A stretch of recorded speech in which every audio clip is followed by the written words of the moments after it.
Have you ever thrown a party and no one came? Like you sent out the invitations and it was the day of the party and everybody was supposed to be there at 10 o'clock in the morning. And so you're all dressed up and all the food is ready and the games and the decorations are all up. And then nobody shows up. Has that ever happened to you?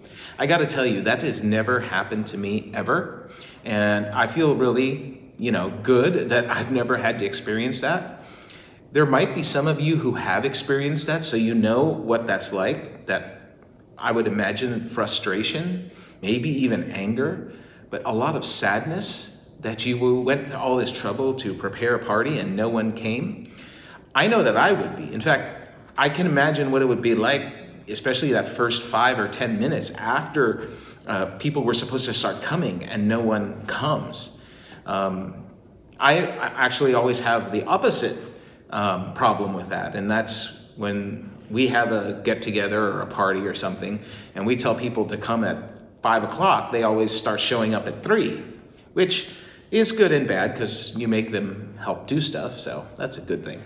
But today what I want to do is, in our time together, is we've been talking about the great invitation, and we've been talking really about this invitation that Jesus makes to us. He makes it to you, he makes it to me, and then he relies on us to take that invitation and make that invitation to other people.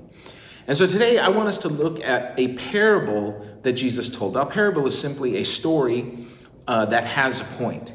And Jesus has a point that he's trying to make in telling us this story, these parables that he talks about. And so today we're going to look at one of those parables. And oftentimes when Jesus would tell a parable, one of the things that we see is that that parable would actually have two messages. It would have an immediate short-term to the people that he's talking to message. But on top of that, and maybe even inside that, there would be an additional message along the same lines, but a message that is not just for the people who he was talking to, but for all people, for all of us to share it. And so this is one of those messages that kind of had this dual layer of a message that Jesus wanted to give to the people. And so if you're going to follow along, this is where Jesus is. Jesus has been talking to a group of people who had been following him, and a group of religious leaders had come. And they were not happy with Jesus because they liked the way that they had set up the temple system. They liked that they were the important people. They liked that people recognized that they would have to go to them in order for them to be able to go to God. And so when Jesus came and said, no, wait, listen, you can go directly to God. When Jesus came and said, I'm coming with a new way, a different way, a way that you haven't heard about yet, this threatened the religious leaders.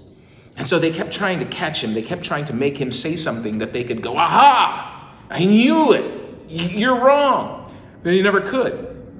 So Jesus is telling them these stories. And then Matthew, one of Jesus' disciples, records that Jesus told them a parable. And so Matthew writes this. He says, Jesus told them other parables because he had talked about the parables Jesus had told, some different parables that Jesus had told. And now he's saying he told them other parables. Now he's telling him another one.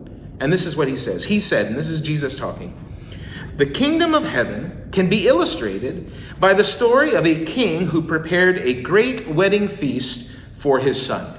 Now, back then, as it is right now, weddings are a big deal. They're a huge deal.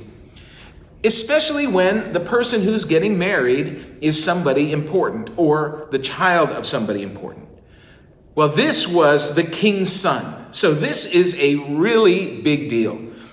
To have the wedding of the king's son. And if you were one of the people who was invited to be a guest at the king's son's wedding, then that was a great honor. Like, you must really be somebody important for you to get an invitation to the king's son's wedding. I remember I was still very, very young then, but I remember when Prince Charles and Lady Diana were married.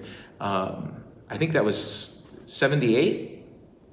Some of you are probably already waiting to get into the chat and tell me the actual year they were married because you remember. But I remember that when they got married, it was a huge deal all over the world. It was a huge deal here. Like, they had it on TV. People were staying up late at night, or was it waking up early in the morning? in order to watch the live broadcast of the wedding. I mean, it was a huge deal all over the world. It was a huge deal here. And it should be, because the wedding of the son of the king, the heir to the throne, is a big deal. Now, I read that they actually had 27 different wedding cakes at their wedding in order to make sure that everybody got a piece of cake. And I was reading an article from 2018 where they had this picture of a piece of Prince Charles and Lady Diana's wedding cake. It's in that fancy box there, and that piece of wedding cake sold in 2018, which would have been 40 years, 78, 98, 2008, 2018, would have been 40 years after the wedding. This is a 40-year-old piece of wedding cake. It looks like it's 40 years old. Well, that 40-year-old piece of wedding cake sold for $1,400 for a piece of wedding cake. That was how important, how significant the wedding of the son of the king was. You know, I remember one of the things that was so weird to me here was that when they were advertising the showing of the wedding, when they were going to show the wedding, there were commercials where they were selling commemorative plates that had the couple's picture on it. They were selling them here that you could buy, and you call in and give them your credit card number, and they will send it to you so that you would have a souvenir of the wedding.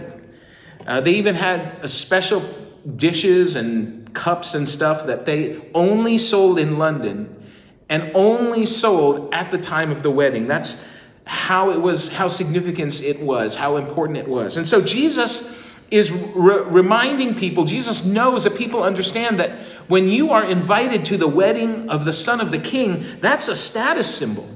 Like, you can tell people, oh yes, I've attended the wedding. It's something that you brag about for years.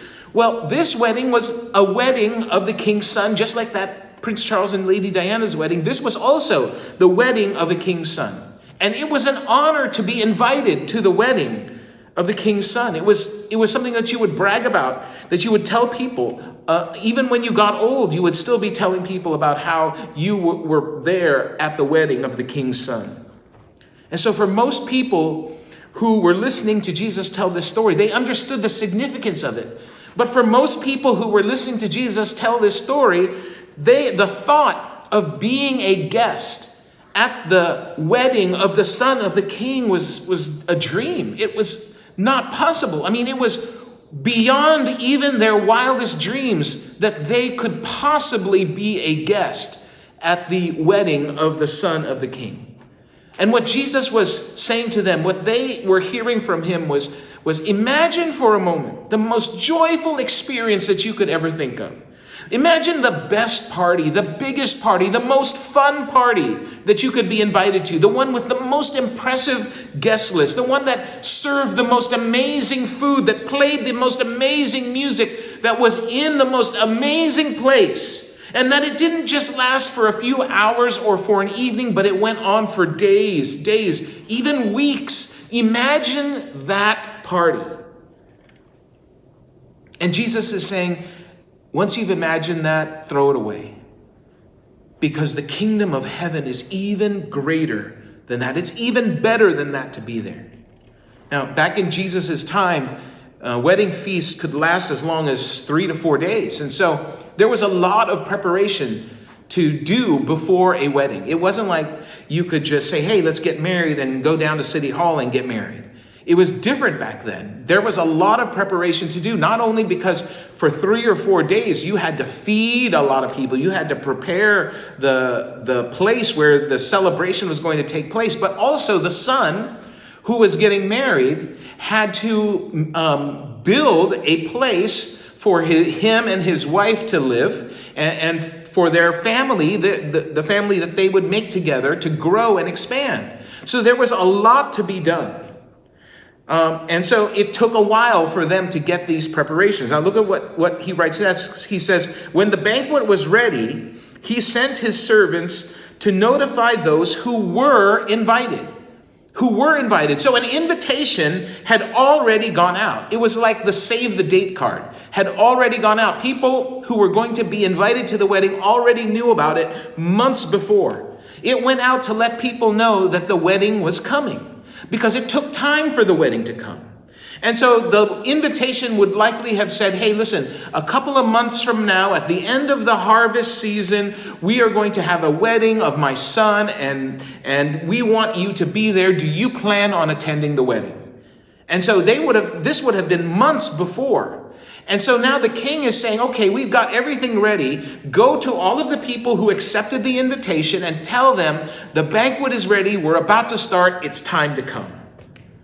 And so now everything was ready. He sends his servants out to deliver the invitations to the people who already said they were coming, right? This isn't the couple of months away invitation. This is the, hey, next Sunday, this is the party, come on. But look what happened. Jesus says, but they all refused to come. And it's like, what? All of them? Every single person that we invited refused to come? Why would they refuse to come? Well, he doesn't really tell us specifically. He says, and so you got to think, why wouldn't they come? Well, maybe they were thinking, well, you know what? Maybe the party really isn't starting. Maybe they're just saying get ready, but not really come, right? Maybe they were thinking, I don't want to have to go to that party now, and I get there, and the calf isn't cooked yet, and nothing is ready, and I've got a lot of things to do. And so it's just basically hurry up and wait. And I'm sure there's still time. There probably isn't everything ready, so I'm just not going to go. But for some reason, all of the guests who were invited said, no, we're not going to go right now. And so what the king does is he gathers his other servants, and he goes and he says, listen, you got to tell them, this isn't a false alarm. This isn't a, hey, it's happening soon. This is a, I am ready right now. Listen to what he says. He says, so he sent other servants to tell them, the feast has been prepared. The bulls and the fattened cattle have been killed, and everything is ready. Come to the banquet. Right? He's saying the barbecue has been marinated. The potato salad is done. The salmon has been cooked. All of the food is ready. The fire is burning. We are going to put stuff up and we're going to start cooking. You got to come here right now. This isn't a false alarm. This is it. It's ready to go. But we can't start this party unless all of the guests are here. So come on right now. And Jesus says, but the guests he had invited ignored them and went their own way. He says, one to his farm, another to his business. The people that were invited ignored their invitations. They were too busy. They were occupied with their own lives, right? One went to his farm. And if you've ever worked on a farm, you know farm work, man, is sunrise to sunset. You are doing something when the sun comes up. You are doing it until the sun goes down, oftentimes even past sunset. That's a lot of hard work. One went to his business. And listen, if you've ever owned a business, I know some of you out there, you understand what I'm talking about. You know what the demands are when you own your own business. The hours that you work. Business owners work more hours than any of the people that work for them. It's a lot of responsibility. Now, I want you to get this. These guys, this group of people, they weren't doing bad things. They weren't doing evil things. They weren't cheating people or hurting people. They were just living their lives. And for this group of people, the problem wasn't that they were working at their farm, right? The problem wasn't that they were working at the business. The problem was that when they were called, when the party was ready, and the king was saying, come on over, come now, the doors are open, I want you to come in, they said, no. They said, I'm too busy right now. I've got too much other stuff going on. I've got to live my life. And your party is great, but it's not as important to me right now as all the other things that are occupying my life. Now, some of you are already seeing the message that Jesus is trying to give. The message where Jesus is, how this parable applies to your life, right? You're already starting to see this. Here he goes on and he says, and this is kind of a twist for me. He says others, it means other people who were invited. When the king sent the other servants to go tell them. Others seized his messengers and insulted them and killed them. Now, to the people who were listening to this parable, this would have been shocking to them. The same as it is shocking to you and me. That you would send an invitation and the person who received the invitation would somehow be so upset that they would grab and insult and even do physical harm to the mailman? I mean, why in the world would you do that? Well, remember that in Jesus's parables, there's the message that's for everybody, for all time, the one that is applicable to our lives today. But there was also a message that was to the people who were listening to the parable. And in this parable, Jesus is kind of alluding to, and see, Matthew, who wrote this, would have written this past 70 AD. And in 70 AD was when the temple in Jerusalem and the city of Jerusalem was taken over and the temple was destroyed. And so Matthew, in this passage, when he's writing this letter, the people who were reading it would have understood the reference to God's people who were bearing God's message would be destroyed. Right? So there was a second layer in there.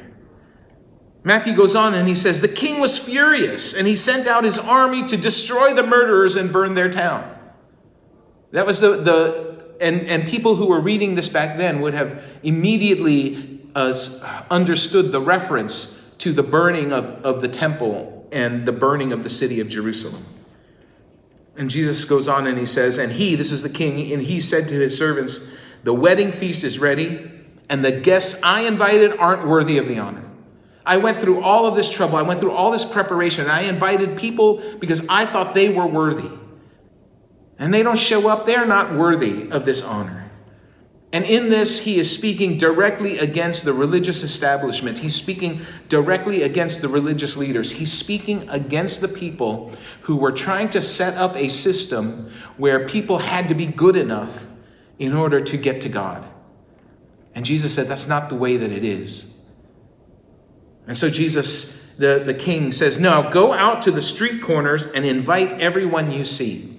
Now, a better translation for that phrase, street corners, is actually intersections. In some translations of Scripture, maybe in the translation you have, it says, go out to the intersections, where the streets intersect. Now, if you've ever taken a road trip, driven out, and I'm not talking about, in the metropolitan area where I live or where you may live. I'm talking about when you're driving out far away and you're on a road trip. One of the things that you're going to notice is that when you're on a highway or on a road and you're going somewhere, whenever your highway intersects with another main highway, one of the things that you'll see, even when it's out in the middle of nowhere, is you'll see businesses pop up, right? You're driving along, there's nothing. There's maybe some mountains or it's all flat. You might see some crops growing, but there is just nothing. And then out of the middle of nowhere, there'll be an overpass. And right at that overpass, there'll be businesses that pop up. Of course, there'll be gas stations. You expect that, but there'll also be restaurants sometimes. And there'll be motels and sometimes little shops, sometimes little grocery stores. Sometimes there'll be an outlet mall out in the middle of nowhere because there's an intersection of two roads. Now, this isn't something that is just new to us, to our time, that they've been doing now. This is something that they have been doing for thousands of years. That when there are two main roads that intersect, that there's an intersection of the roads, that things pop up. This is a typical intersection in the Middle East at the time of Jesus. This is where you can see the rock formations there that are left behind. Those are ruins from buildings that used to be there. Because at the intersections back then, the same thing happened. There would have been gas stations, except the gas for their vehicles wasn't gas, it was water and hay. There would have been places there where you can, feed and water your horses or your oxen or your donkeys or whatever, or your servants who were walking with you. There was a place for there to gas up. There would have been dining establishments there. There were probably shops and places to sleep and taverns, all at this place where there's an intersection. And so Jesus is saying, the king sent his servants to the place where there were a lot of people going to be there. And these weren't people who lived in the area necessarily. These were people who were traveling one place to another, right? They're going this way on this road, back and forth. They're going this way on this road, back and forth. And at this place where they intersect, there's a lot of people there. Go to that place where there's a lot of people and tell them and invite them to come to my party. Right? Now listen, what he didn't say was stand outside the door and wait for people to pass by and then invite them. Right? He didn't say, let's just start the party and let's have great music and put signs outside that says, great party here every Saturday afternoon at 4 o'clock. Great party here every Sunday morning at 10 o'clock. And then wait for people to come in. Right? What he said was, go out to where the people are. Don't just stay where you are. Go out to where the people are. Because if you don't go to where the people are, they are never going to get the invitation. And so Jesus says, so the servants brought in everyone they could find. Listen to what he says. Everyone they could find, good and bad alike. And the banquet hall was filled with guests. The banquet hall was filled. The party was filled. And when the king went out to get people, he did not go out and say, get me the best people. He did not say, get me the people who are worthy, who are qualified, who deserve it. He went out and he said, get me anybody who is there who wanted to come to the party. Because of the work of the servants of going out to where the people were, the party was filled. And listen, this could have been the end of the parable. And if this was the end of the parable, it would have been a great story.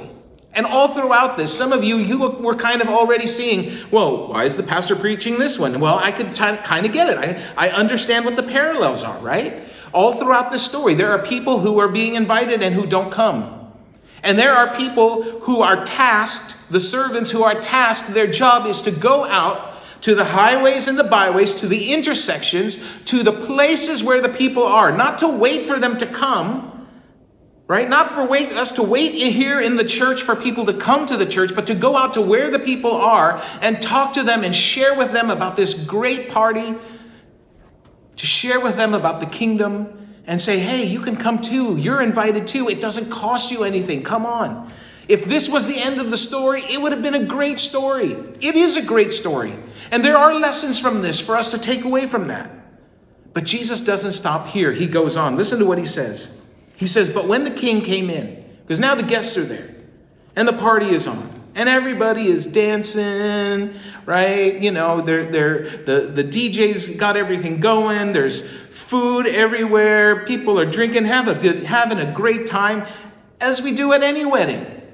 And so then the king, the guy who paid for everything, the father of the groom, which that's what it was back then, right? Here today in our culture, it would have been the father of the bride who had to, who was the host for all of the festivities. But the king came in to meet the guests. And what he said, listen to what he says. He noticed a man who wasn't wearing the proper clothes for a wedding. Friend, he asked, how is it that you are here without wedding clothes? But the man had no reply. Now, this is not an issue about clothing, right? Though over the years, people have used this to argue about clothing and what you're supposed to wear, like what is the appropriate clothing to wear in church. Like some of you may have had the same history as me, or the same kind of experience growing up in the church as I had, that when you went to church, you had to dress a certain way. You had to wear the proper clothing to go to church.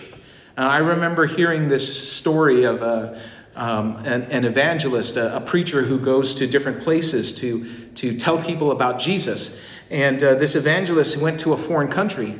And while he was there, he was working with some of the local churches and the local people who were there. And they worked together to set up these big, huge tent meetings where people would come and listen. And the evangelist was there and he preached the gospel and he told them about the love of Jesus. And they baptized a bunch of people. And then the evangelist left. And then the next week, the people that he had baptized, the people that all of these churches had worked towards getting them the message, these people tried to go to the local churches the next week and to be a part of the church. And when they got to the door of the church, those people at the churches wouldn't let them in because they weren't wearing the proper clothes for church. That's a horrible thing. That's a true story. But that isn't what they're talking about. That isn't what the point of Jesus's parable here. This isn't about clothing. You see, back in this time, there was a robe that was customarily offered to the guests at the wedding. That when you were a guest at the wedding, they gave you a robe to wear at the wedding. Now, the guests who came, they didn't have to buy it. They didn't have to earn it. They didn't have to deserve it. There wasn't anything that they had to do. If you accept the invitation, you come to the wedding, they give you the robe. You just get the robe. But you had to wear the robe. You get the robe and you wear the robe. The robe was a sign that you were supposed to be there, that you were an invited guest, that you deserved to be there, even though it didn't cost you anything. And for some reason, there's one person who decided that he wasn't going to attend this wedding on the king's terms, that he was going to attend the wedding on his own terms, that he thought that if he got inside and that if he was dancing like everyone else and eating like everyone else and having a good time like everyone else, that was enough, that he didn't have to wear the robe. Jesus goes on and he says, "Then the king said to his aides, 'Bind his hands and feet and throw him into the outer darkness, where there will be weeping and gnashing of teeth.'" See, the outer darkness, what he's talking about is that in the homes of the wealthy back then, that there would have been an inner courtyard, which would have been outside the home, but well lit. And then outside of that inner courtyard, there would have been an outer courtyard where it was just past the outer courtyard. It's just darkness. There would have been nothing there. And so what he's saying is kick them out. Don't just shove them out the door, but make sure that they are way, way out. That phrase, weeping and gnashing of teeth, is actually a reference to some Old Testament texts that the people who were listening to this at the time would have immediately understood. These texts refer to what happens to the people who don't make it into the kingdom. The people who don't know Jesus, the people who don't make it into the kingdom. This is what happens, that they will be weeping and they will be gnashing their teeth. And listen to how Jesus ends it. Jesus ends it by saying, "For many are called, but few are chosen."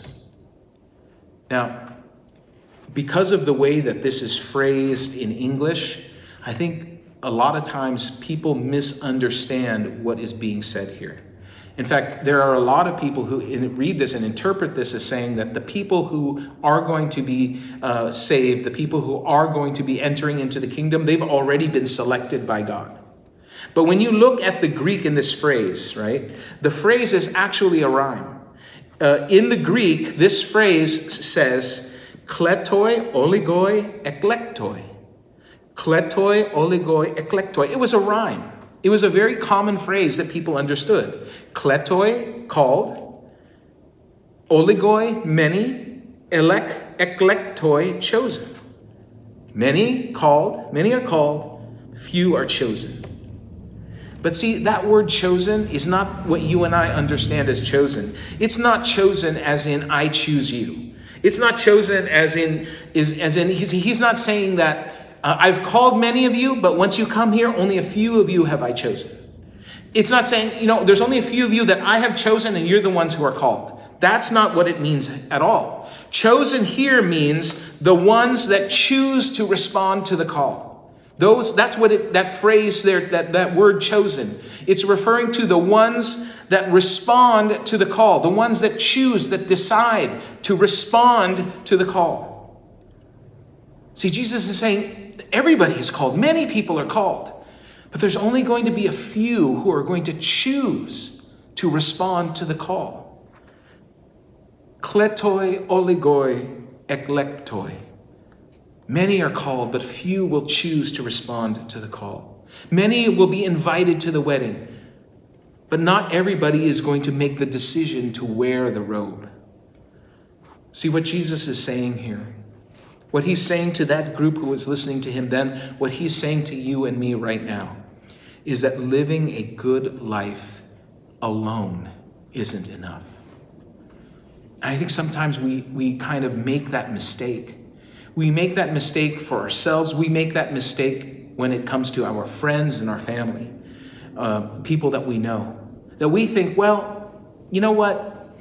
I'd invite them to church, but they're good people. They live a good life. They're generous. They're kind. They are nice to us. They're great people. And what Jesus is saying here is, listen, it is not enough for you to just live a good life. It is not enough for you to just be worthy to deserve it. Because when he makes the invitation to people to come to the banquet, he is going after everybody. The good or the bad. It is not about what you have earned. It's not about what you have deserved. It's not about what you have done or what you haven't done. It is all about accepting the invitation. And when you accept the invitation, you've got to put on the robe. And there is so much significance in that putting on the robe. I mean, we could do a whole message series on the significance of the robe. But essentially, this is what the robe is. When you put on the robe, it covers up everything else on you. If you are rich, it covers it up. If you are poor, it covers it up. If your clothes are tattered, it covers it up. Whatever is wrong with you when you put that robe on, whatever is right with you when you put that robe on, the only thing that the king sees is that robe. He doesn't know if you're rich or poor. He knows that you're wearing the robe. He doesn't know if you're good or bad. He knows that you are wearing the robe. He doesn't know if you deserve to be there or not. All he knows is that you are wearing the robe. And when you make the decision to wear the robe, when you choose to wear the robe covers you. And the only thing that the king sees is someone who belongs at the party. When we make the decision to place our faith and trust in Jesus, he gives us that robe. In church language, what we say is that we have the robe of righteousness, that the righteousness of Jesus, the goodness of Jesus, the part of Jesus that deserves heaven covers us. So that when the Father looks at me and you, he doesn't see what's underneath. He sees Jesus, and because that's what he sees, you and I are welcome to the party. And listen, if you are watching us right now and you are not a Christian, and you have been thinking to yourself, well, one day I'm going to clean up my act. One day I'll be good enough. One day I'll stop doing that bad habit. One day I'll be ready. But I'm not ready right now because it's just too hard. I've got too many other things going on. I don't have any time. It will wait. What Jesus is saying in this parable is two things. Number one, it can't wait. You make that decision right now. But the second thing is that you don't have to earn it. You don't have to deserve it.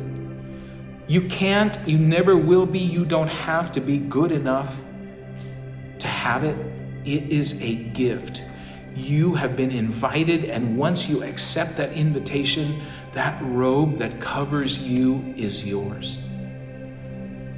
But for those of you who are Christians, who are Jesus followers, for those of you who call Gracepoint Church your home, remember that we have been asked by the King to go to the intersections, to the highways and to the byways, and to invite everybody, good or bad. We don't get to judge that.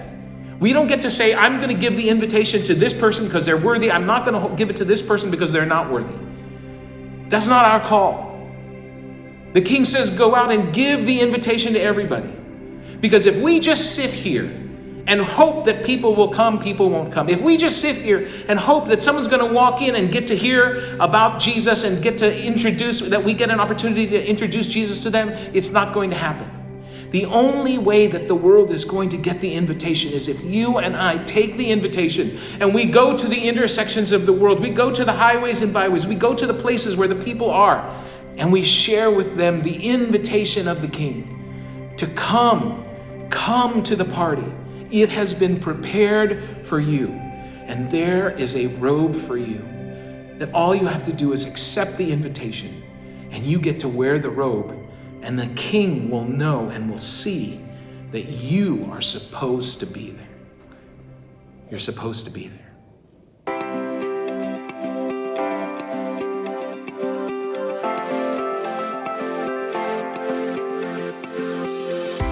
Thank you for joining us for this week's message. Gracepoint Church is located in South San Francisco, California.